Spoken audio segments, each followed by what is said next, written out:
Now, how can you see law and order to criminals? Once that happens, there's no going back from that. They do not work, and them and their cronies don't work, but they get paid. What's an enterprising business person supposed to do? Are they supposed to pay the extortion? Are they supposed to involve the police? Are they supposed to take matters into their own hands?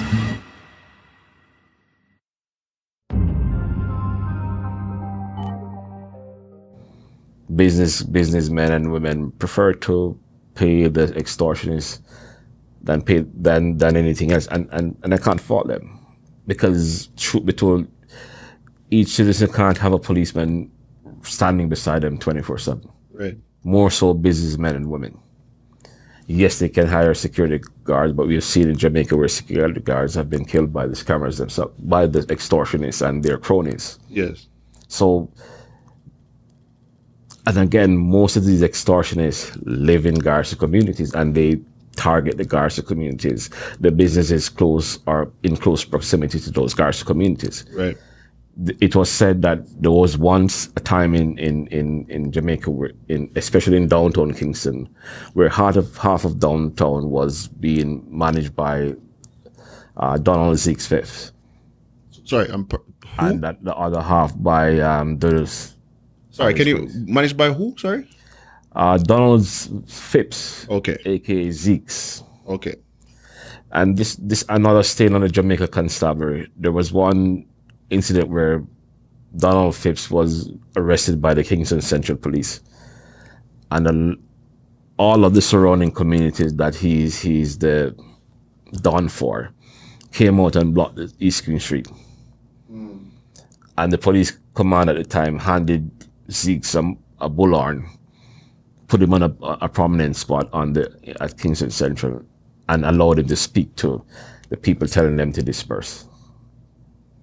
You feel like that was a mistake? That was a big mistake, because I don't think I'm sure some of the stuff in the JCF we might be short of, but I'm sure we're not short of tear gas canisters. Not short of tear gas? We're not short of tear gas. And that could have been an easy way to disperse the crowd, but it's almost as if law and order had to give away to the sway of the dons in the communities. And I believe that was one of the damning things, was having these unofficial leaders in the communities, as it were, substituting them for law and order. And once you do that, there's no coming back from that. Now, that demonstration, the act of the hierarchy at the time, giving Zeeks a bullhorn to tell him to tell persons to disperse, is literally saying law and order can't manage a crowd of people, and therefore the man who is in custody, who was arrested for something that he should have been in custody before, have to be the one to maintain law and order. You're literally putting cuffs on the police. I believe that properly placed persons from the mobile reserve, their riot control teams, could have done a good enough a job, because it was on the news media as well, and the picture is there of the crowd standing up in front of the station. Now, the minute you allow law and order to be subservient to someone else, at dawn, as it were, at that point there is no respect for the law and order anymore, but the respect for the dawn.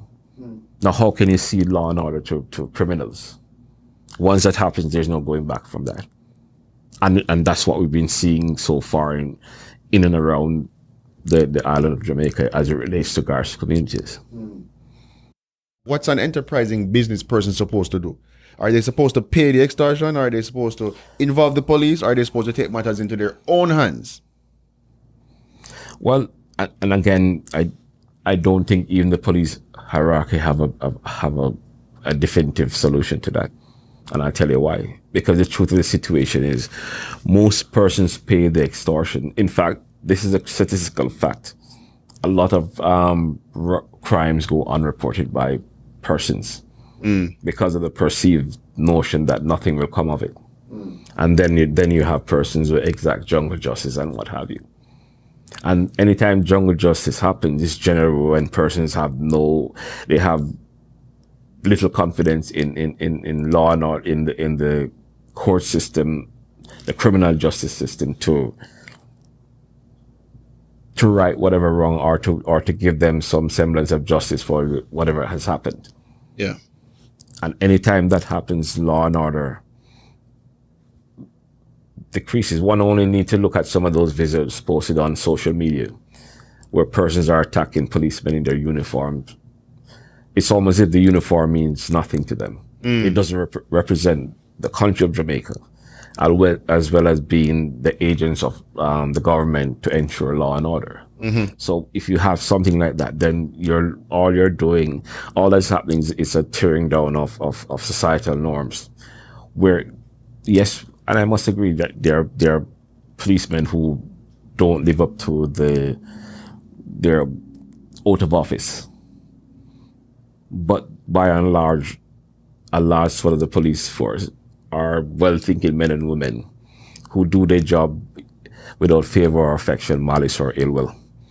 You know, and with that being said, if those individuals are being tarred with the same brush as the ones who are corrupt, it doesn't make for a very good relationship between the public and the police force. Right. So the question is, how is that gap reached? For me, I can't say it's an easy fix. And coming back to your point where you're asking about what do these business persons, they actually pay the extortionists because it's easier.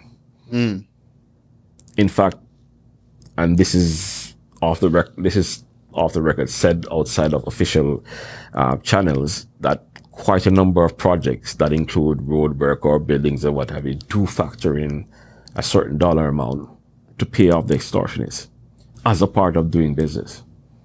So you are saying to me that when elected officials and planning departments are putting together plans to build infrastructure in Jamaica, one of the line items on the budget is this much we're going to set aside for anybody who wants to extort us. I mean, it's not going to be, it won't show any line item on it, probably there on the expenses, miscellaneous expenses. Exactly. A slush fund, if you will. Exactly. Yeah. Now, at one point, when the new Ministry of Finance building was being built, they literally had to have policemen on the site because of scenarios like those, situations like those. And the Ministry of Finance building was built close to Fletcher's Land, Hero Circle, surrounded by garrison communities. Fletcher's Land, some parts of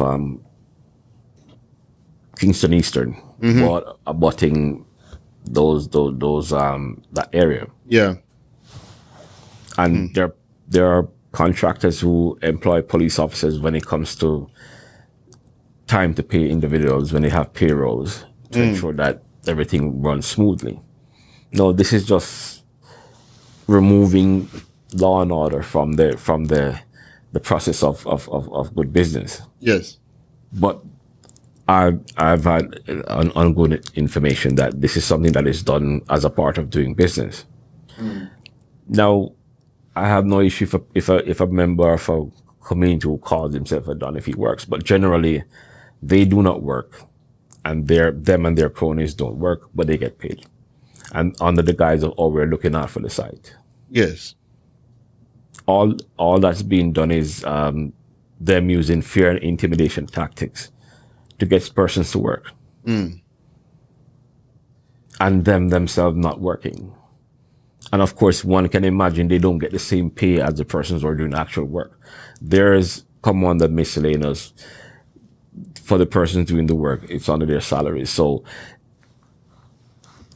and I'm not saying that this has been done the world over. There are certain projects back in the day when the mafia were basically saying, well, this can't happen unless we have a say-so or what have you. But not for a small country like Jamaica. You mean it's small enough where we can manage the problem? It's small enough, and with the political will and the resources being pumped into it, it doesn't need to happen.